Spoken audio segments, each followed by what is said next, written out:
Le prestigieux casting de Napoléon, la superproduction de Ridley Scott, a été dévoilé à Paris en présence de Tahar Rahim. Une autre star française était annoncée dans la distribution mais n'a pas été vue dans le film, elle a été coupée au montage. L'actrice a réagi dans Le Parisien de cette décision. Événement cinématographique de cet automne, la superproduction Napoléon signée Ridley Scott fait couler beaucoup d'encre. La performance de Joaquin Phoenix, connu pour s'investir énormément pour ses rôles, promet d'impressionner, jouant l'empereur aux côtés de Vanessa Kirby, révélation de la série The Crown. Ils ont posé avec glamour lors des avant-premières, non loin d'un Français, le double césarisé Tahar Rahim. Cependant, il est une actrice, hexagonale et renommée aussi, annoncée au casting qui ne pourra pas se réjouir de la sorte. Elle s'est confiée sur le fait d'avoir été coupée au montage dans les pages du Parisien. Comédienne dont la carrière est florissante en France depuis des décennies et habituée à jouer dans des productions étrangères, Ludivine Sagnier a rejoint les rangs de la prestigieuse distribution de Napoléon. Participer au long métrage du réalisateur de Gladiator, voilà qui a de quoi faire rêver, mais la comédienne de 44 ans a fait face à une déconvenue, le cinéaste britannique a coupé sa prestation dans la version diffusée sur le grand écran.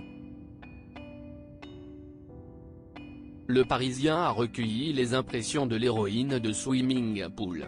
Elle a été élégamment avertie par mail par le réalisateur lui-même avec un texte adorable et très gentil, ce qui n'empêche pas un peu de contrariété, si est tout de même un peu frustrant, assez décevant, mais il y a de plus grandes déceptions que ça dans la vie.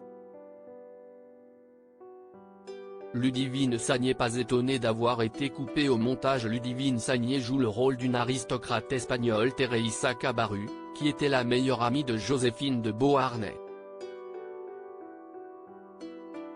Elle devrait réapparaître dans la version longue diffusée ultérieurement sur Apple TV+, précise Le Parisien.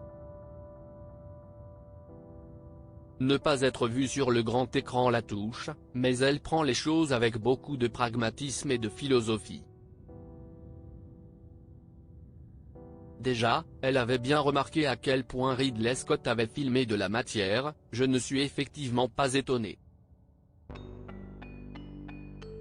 C'était tout de même un petit rôle, 8 jours de tournage au total, et j'ai bien vu que Ridley Scott avait tourné énormément de choses. Incarnant l'amante de Paul Barras, alias Tahar Rahim devant la caméra, elle s'amuse à dire qu'on ne verra pas sa scène où elle lui fait un lap dance.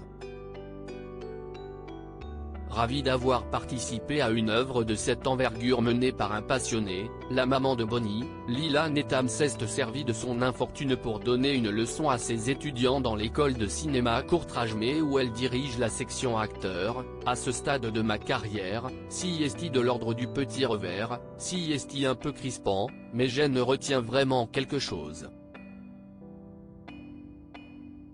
J'en ai parlé à mes élèves, je leur ai dit que nous n'étions jamais à l'abri de frustration dans ce métier, rien n'est acquis, mais si est presque rafraîchissant.